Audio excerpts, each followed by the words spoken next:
I'm Linda Ryder, and we live in the Couer D area.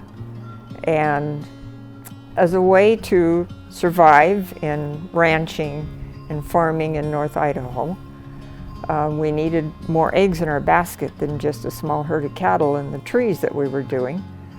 And so almost 40 years ago, we chose to start doing agritourism in the form of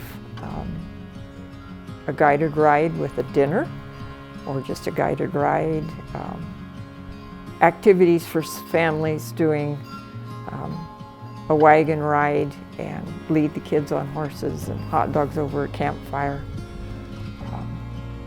Anyway, so we've done lots of those over lots of years until the last few years, and we finally decided that we were getting old and the horse herd was getting old and it was time to rethink what we were doing. So we've kind of retired from doing that. But early on we did some tour buses, the great big buses that have 50 people in them and they're going down the road looking for something to do. And years ago we did it for a group that was kind of the Cadillac of the tour bus business. And we did a wagon ride and a horseback ride and lunch for them.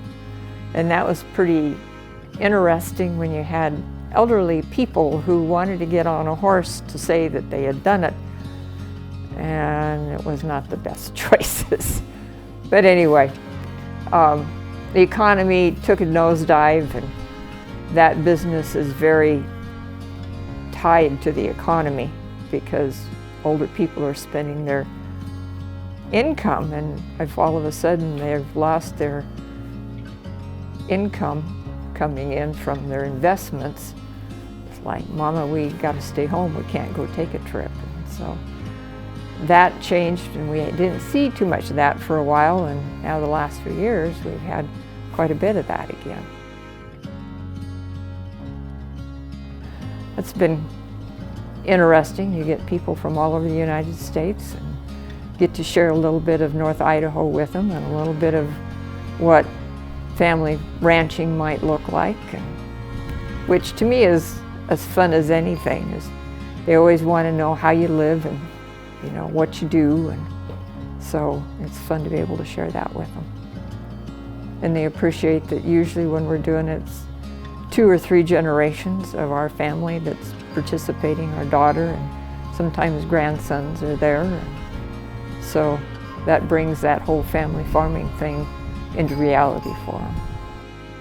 So Rob's folks bought this place in 1951, moved here in 52 from Blackfoot area. So they were Idahoans, but had chose to not do irrigated farming as it was back in the early 50s and chose to move to North Idaho. So they bought about 1,000 acres at the time, and Rob and his brother and 2 sisters grew up here.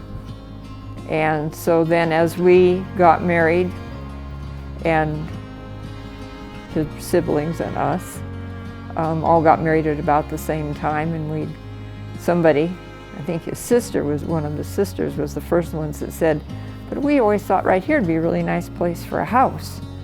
And they thought it was great that the kids would want to come back and live on the place. And so they would write whatever was an easy legal description. And we didn't have the planning and zoning like we do now, so they could do this. And so we all ended up being gifted 10, 15 acres of the place. And so Rob's sister lives over here, and his brother lives down around the corner. And then we have this place. I was raised 12 miles over 4th of July Pass. So this being at this side of the bottom of the hill, I was at the other bottom of the hill. And I was an only child, and I was my dad's boy. And my dad was the local cow trader, and he was a cowboy. Really good with cattle. He would, over in that area, that was in the Silver Valley, where people were miners and loggers. They really weren't cattlemen. But most people lived on 40 or 60 acres or something, and would have a cow or 2 just to ensure that they had some food for their freezer. And Dad could walk into those herds and say, that cow's doing you a good job. That cow, we need to find you a better one, blah, blah, blah. And people trusted him because they didn't know any better, and he was good at being able to do that. And so he made a livelihood of just visiting. He liked to visit, go up and down the valley. He'd say, oh, I'll go down the river today, or I'll go up the valley, or whatever. And he'd just go knock on people's doors and visit with them. And I, as a little kid, went with him a whole lot.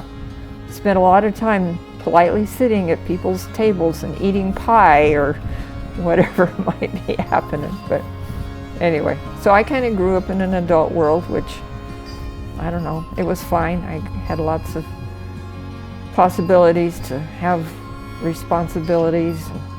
I got my driver's license back then. You could get your daylight driver's license at 14. And I got my driver's license, and he'd turn me loose with a 2-ton truck with horse in the back to go chase cows or check cows or something. And our girls grew up really responsible, but I can't think that I would turn them loose with a truck and a horse at 14. So anyway, I look back and go, wow, I guess I did that, you know. And spent a lot of summers haying.